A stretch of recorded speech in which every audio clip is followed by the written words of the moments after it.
Assalamualaikum dan salam sejahtera. Bersama saya lagi Ernie Zakri, penyampai komuniti Awani. Macam-macam cerita komuniti yang tidak pernah masuk berita. Dan ini cerita komuniti anda. 4 badan bukan kerajaan yang disertai 40 sukarelawan mendekati lebih 100 gelandangan di Pusat Transit dan Khidmat Gelandangan Kuala Lumpur baru-baru ini. Selain membantu menceriakan golongan itu, mereka juga cuba membaiki stigma masyarakat terhadap gelandangan. Biarpun pelbagai usaha dilakukan kerajaan bagi menyelesaikan isu gelandangan, itu semua belum mencukupi. Kerana itu, masyarakat juga perlu memainkan peranan bagi membantu mereka kerana gelandangan bukanlah mereka yang malas kerja. Masih ramai yang anggap gelandangan ini perlu dibantu dari segi makan minum, pakaian dan wang ringgit. Sebenarnya mereka ini perlukan lebih dari itu kerana ada antara mereka yang mampu bangkit dengan hanya sedikit bantuan. Kerana itu 4 NGO iaitu The Bulb On Project, Be Kind Move, Malaysian Relief dan Suspended Move menyediakan bentuk bantuan yang berbeza. Kita punya gelandangan kita ni, penghuni kita, kebanyakan daripada mereka ni berada di luar, berasal daripada luar Kuala Lumpur lah, daripada Selangor, Sabah, Sarawak, apa semua. Mereka datang ke sini sebab mungkin daripada masalah keluarga, kewangan, muflis, tipu. Ada juga daripada bekas-bekas banduan, daripada bekas bangunan. Tapi kita datang ke sini untuk menyokong mereka lah untuk berubah ke tempat yang lebih baik. Memang kita buat setiap minggu, Job Malaysia akan datang ke sini. Kita dengan kerjasama Kementerian Sumber Manusia. Kementerian Sumber Manusia akan datang ke sini buat job matching. So kat sini kebanyakan mereka bekerja lah. Yang mereka yang masih belum bekerja tu mungkin mereka baru seminggu. So masih dalam pencarian pekerjaan. Kenapa kita letak penempatan di sini? Untuk mereka boleh menyimpan duit. Contoh hidup di Kuala Lumpur ni susah. So boleh simpan deposit apa semualah. Bantuan emosi serta sokongan adalah sesuatu yang lebih berguna kepada gelandangan agar mereka dapat mencari hidup yang lebih stabil. Kita nak sukarelawan, matlamat dia adalah untuk mereka buang stigma komuniti Malaysia adalah iaitu gelandangan. Sebab daripada research kita 87% gelandangan adalah lelaki, wanita kurang, tetapi daripada 37% itu sudah mendiami Kuala Lumpur lebih daripada 6 tahun. Jadi sebenarnya pusat transit gelandangan telah disediakan untuk mereka, bukan hanya untuk memberi tempat tinggal tetapi juga memberi orang kata semangat untuk bekerja kembali, mencari ruang-ruang pekerjaan. Itu adalah satu inisiatif yang baik. Kerana sukarelawan selalu ingat gelandangan perlukan makanan. Hanya perlukan makanan lah, bagi baju, bagi a lot of things. Tapi sebenarnya they need more than that. A lot of things. They need more tempat penginapan dan pekerjaan adalah baik. Jadi antara inisiatif yang kita nak bagi kesedaran pada sukarelawan, sebenarnya jika kita jumpa mana-mana rakan jalanan, penagih dadah ataupun regardless remaja, wanita, lelaki, inilah tempatnya untuk mereka orang kata rejuvenate balik.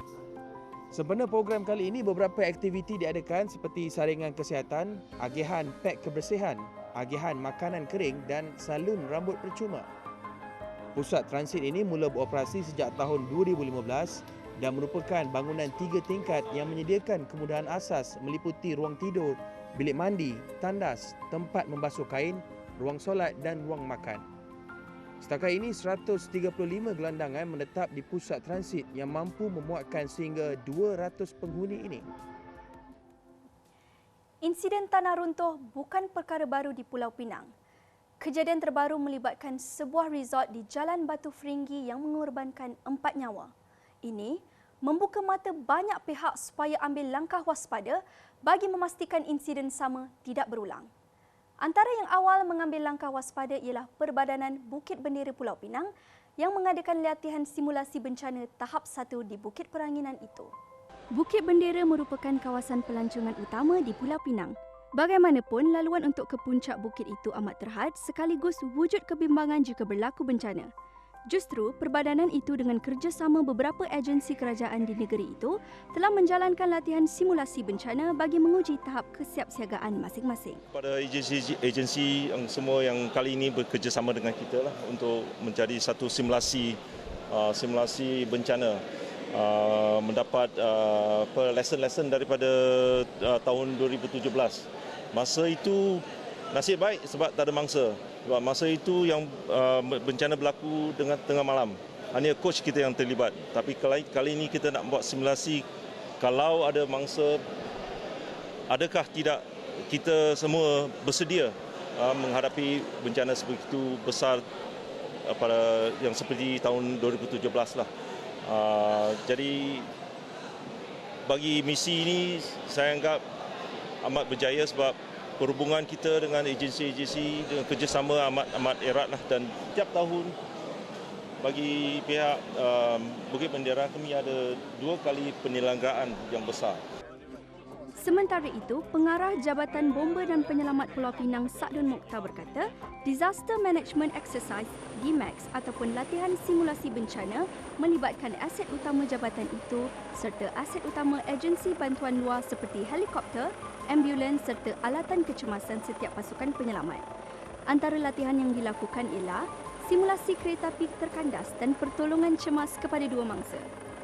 So operasi yang latihan yang kita adakan pada pagi ini adalah amat memuaskan, dan daripada operasi ini nanti mungkin kita akan dapat membuat satu keputusan yang lebih berkesanlah sekiranya operasi sebenar berlaku di Bukit Bendera. Saya juga mengambil kesempatan untuk mengucapkan banyak terima kasih kepada pihak pengurusan Bukit Bendera kerana telah memberi kerjasama yang sepenuhnya, yang mana melibatkan semua agensi-agensi penyelamat untuk menghadapi sebarang bencana sekiranya berlaku di Bukit Bendera. Simulasi kali ini melibatkan 15 agensi antaranya JBPM, Polis Diraja Malaysia, Angkatan Pertahanan Awam Malaysia dan Kementerian Kesihatan.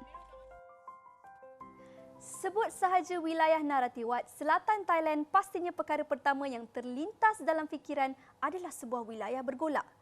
Tetapi jangan terkejut kerana Narathiwat sebenarnya adalah sebuah wilayah kecil yang berjiwa besar. Ikuti catatan wartawan Astro Awani Madiha Abdullah yang baru-baru ini mengikuti rombongan Kementerian Pelancongan Seni dan Budaya ke Narathiwat untuk menyertai program Pesta Sukan dan Kebudayaan Thailand Malaysia 2019. Sekali imbas, berada di Narathiwat tidak banyak bezanya dengan berada di Kelantan. Bandar ini dihuni majoritinya penduduk agama Islam dan bertutur dalam bahasa Melayu dengan dialek Kelantan dengan baik, walaupun lorat Siam agak tebal. Terletak kira-kira sejam perjalanan dari rantau panjang Kelantan, Narathiwat atau mesra digelar Nara oleh penduduk tempatan, berbahang panas menyambut ketibaan kami dengan suhu harian mencecah 36 darjah Celsius. Pekannya padat, tidak banyak bezanya dengan kepadatan Bandaraya Kota Baru. Begitu juga dengan keadaan trafiknya. Di kiri kanan jalan berdiri megah banyak papan tanda dan poster dengan imej Raja Thailand, Raja Maha Vajiralongkorn yang jadi kebanggaan rakyat Thailand. Kelibat askar dan pos kawalan polis sememangnya satu pemandangan biasa. Namun ironinya, penulis tidak pula berasa tidak selamat atau bimbang sepanjang 2 hari berada di Narathiwat. Penduduknya menjalani kehidupan harian seperti biasa, namun hiruk pikuk pekannya terhenti sebaik matahari terbenam. Mungkin juga atas faktor berjaga-jaga, Narathiwat bertukar sunyi apabila malam menjelma. Selain bahasa dan cara hidup yang hampir serupa, rakyatnya juga mengagumi elemen tradisi dan kebudayaan Malaysia. Buktinya, penduduk Narathiwat dilihat cukup terhibur menyaksikan persembahan kebudayaan Malaysia. Tidak berganjak mereka menonton keunikan persembahan menora dan wayang kulit yang mengambil tempat di pentas utama. Biarpun dilihat ramai sebagai sebuah wilayah kecil, peranan Narathiwat sebagai jambatan antara Malaysia dan Thailand tidak boleh dipandang remeh. Apatah lagi dengan Tahun Melawat Malaysia dan Tahun Melawat Kelantan 2020, Narathiwat perlu terus dipikat kerana persamaan dan keterbukaan mereka yang tentunya akan menguntungkan negara dan membawa lebih ramai pelancong dari Thailand berkunjung ke Malaysia. Kehadiran saudara baru sering diraikan dalam pelbagai majlis di negara ini. Begitu juga dengan Lembaga Zakat Negeri Kedah yang meraikan 2 pasangan pengantin baru orang asli Kampung Lubuk Legong, Baling. Mereka diraikan dalam majlis resepsi yang berlangsung dengan penuh kemeriahan. Kesemua mereka diraikan dalam majlis mengikut adat Melayu. Pasangan yang diraikan adalah Fauzi Bahmeri, 18 tahun dan Nora Mirah Jasmani, 16 tahun. Satu lagi pasangan adalah Muhammad Indro Harun, 24 tahun yang memilih wanita Melayu iaitu Syaza Aina Ramli, 20 tahun sebagai isterinya. Bagi LZNK, ini merupakan kali kedua mereka menganjurkan majlis resepsi bagi masyarakat orang asli Kampung Sungai Legong. Semuanya dilakukan bagi menggalakkan perkahwinan dalam suku kaum Kensiau yang jumlahnya semakin mengecil. Orang asli di Kampung Lubuk Lenggong merupakan satu-satunya suku kaum Kensiau yang masih wujud di dunia. Dan bilangan mereka ini hanya sekitar 100 orang daripada 84 keluarga yang tinggal di kampung berkenaan. Di penempatan masyarakat orang asli berbangsa Kensiu, satu-satunya bangsa yang ada di dalam dunia yang hanya ada di Baling, Kedah. Hari ini kita adakan majlis tautan kasih dan bagi meraihkan dua pasangan pengantin masyarakat orang asli Ulu Legong berkahwin. Dan ini adalah program kali yang kedua. Di samping itu, LZNK juga akan membiayai kos baik pulih pondok yang jadi kediaman salah satu pengantin berkenaan. Saya nak ucapkan terima kasih kepada Tuan Syekh Zakaria, Lembaga Zakat Negeri Kedah dan juga JKM Negeri dan juga semua jabatan-jabatan yang terlibat menjayakan program tautan kasih dan meraihkan pasangan dari masyarakat saya, dua pasangan, dan juga hari raya Aidilfitri.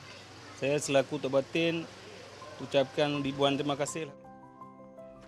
Sementara pasangan pengantin Fauzi dan Nur Amirah bersyukur dan amat gembira kerana diraihkan dalam majlis yang penuh meriah. Dia yang hanya bekerja sebagai pencuci kereta kini akan mencari kerja yang lebih baik untuk menampung keperluan keluarga. Seronok. Gembira. Kenal di mana ni perempuan ni? Di sini. Di sini. Kampung ni. Orang kampung ni. Umur saya 18. Perempuan? Perempuan baru 16. Kahwin kat sini hari ni. Gembira. Memang dah rancang dengan suami lah semua. Ya. Sementara Syaza Aina kini akan mengikuti suaminya Muhammad yang bertugas sebagai anggota tentera di Johor. Dia sendiri tidak menyangka perkenalan dari zaman sekolah itu berakhir di jenjang pelamin. Apa ni, macam mana apa berkenalan tu? Kenal dalam telefon lah. Lepas tu kenal-kenal. Macam tu kawan lama baru ni. Ada dapat tantangan tak daripada keluarga? Ada. Dua-dua restu lah. Program ini dianjurkan dengan kerjasama Jabatan Kemajuan Hal Ehwal Orang Asli, Jabatan Kemajuan Islam Malaysia dan Jabatan Kebajikan Masyarakat Malaysia. Untuk semua komuniti di luar sana, rukun tetangga, persatuan penduduk, NGO, sukarelawan dan semua yang ada kaitan dengan komuniti, hantarlah cerita anda kepada kami dan kami akan siarkan kerana komuniti anda adalah komuniti Awani. Saya Ernie Zakri, jumpa lagi malam esok. Assalamualaikum dan